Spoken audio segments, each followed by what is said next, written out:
When you ask God for help, what are you asking for? Most carry an unspoken assumption that divine assistance means the removal of difficulty, the rearrangement of circumstance, the easing of pressure. They pray for relief and expect comfort. They ask for change and wait for the world to shift around them. But this is not how God works. This is not the nature of divine help. God does not rearrange reality to accommodate your discomfort. He rearranges you so that you can align with a higher order.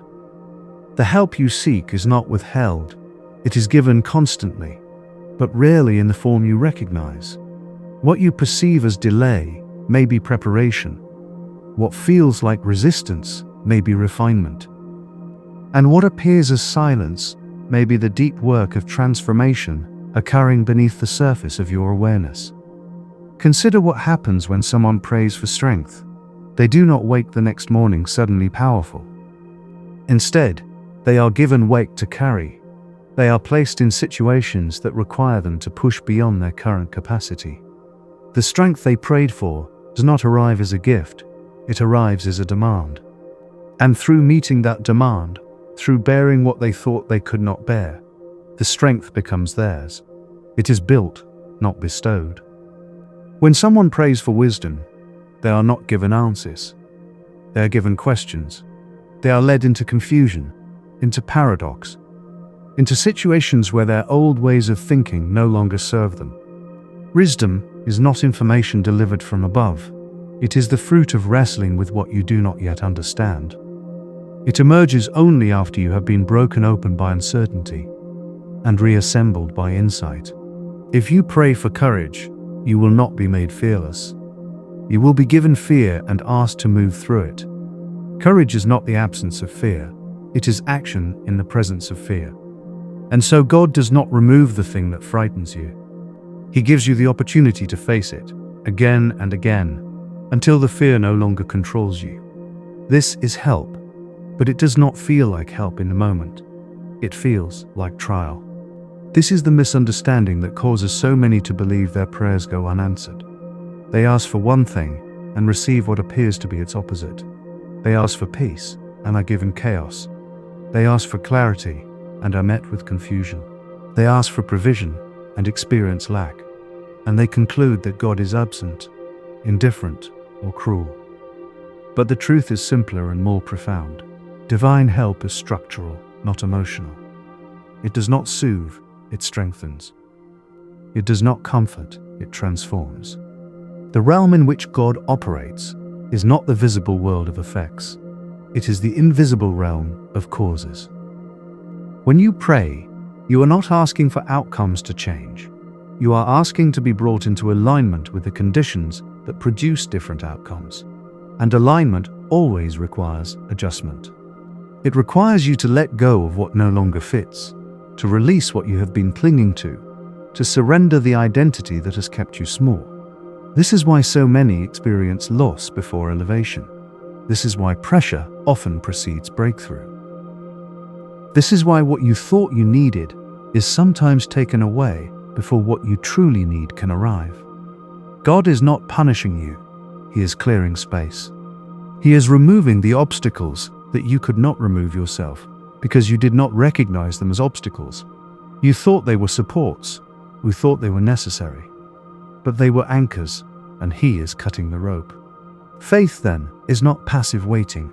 It is not the belief that God will deliver you from difficulty. It is participation in the process of your own transformation. It is the willingness to be reshaped, even when the reshaping is uncomfortable.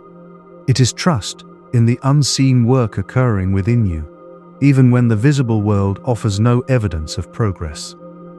Most people want control disguised as faith. They want to dictate the terms of their transformation. They want to keep their comfort while receiving the benefits of change. But this is not how spiritual law operates. You cannot remain as you are and step into what you are becoming. The old structure must dissolve before the new one can form. And this dissolution, this breaking down of what no longer serves, is itself a form of divine help, even when it feels like devastation. Synchronicity is the visible sign of alignment. When your inner orientation shifts, the outer world responds. Doors open that were previously locked. Opportunities arise that did not exist before. People appear who carry exactly what you need. But these are not random events, granted by a benevolent deity rearranging circumstances on your behalf. They are the natural result of you stepping into coherence with a higher order. The help was always there. You simply were not yet positioned to receive it. This is why hindsight reveals what the present moment obscures. Looking back, you see how every delay was necessary, how every loss made space for something truer, how every moment of confusion was teaching you to think differently, how every hardship was building the capacity you would later need. In the moment, it felt like suffering. In retrospect, it was preparation. The suffering itself was not the point. God does not delight in your pain, but pain is often the signal that you are pressing against the edges of your current limitations, and those edges must be pushed through if you are to expand. The discomfort is not punishment, it is the friction of growth. It is the resistance required to build strength. It is the pressure that transforms carbon into diamond. When you understand this, prayer changes. You stop asking God to remove difficulty and start asking to be equal to it. You stop requesting that the world conform to your will and start requesting alignment with divine will. You stop seeking comfort and start seeking truth. And in that shift, you discover that the help you have been asking for has been present all along, not in the form of rescue, but in the form of refinement. Divine assistance does not prevent you from facing what you must face. It ensures that you do not face it alone. It does not remove the weight, it increases your capacity to carry it. It does not solve the problem, it evolves you into someone for whom the problem is no longer a problem. This is the deeper help. This is the help that lasts. You are not abandoned in your struggle. You are being prepared through it. Every challenge you encounter is an invitation to rise. Every obstacle is an opportunity to align. And every moment of uncertainty is a doorway into a version of yourself that you could not have accessed through ease. But His help looks like becoming, not receiving. It looks like transformation, not transaction. It looks like alignment with truth, not arrangement of circumstance.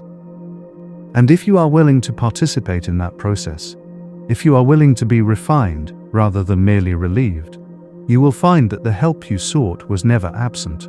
It was simply working at a level deeper than you were looking.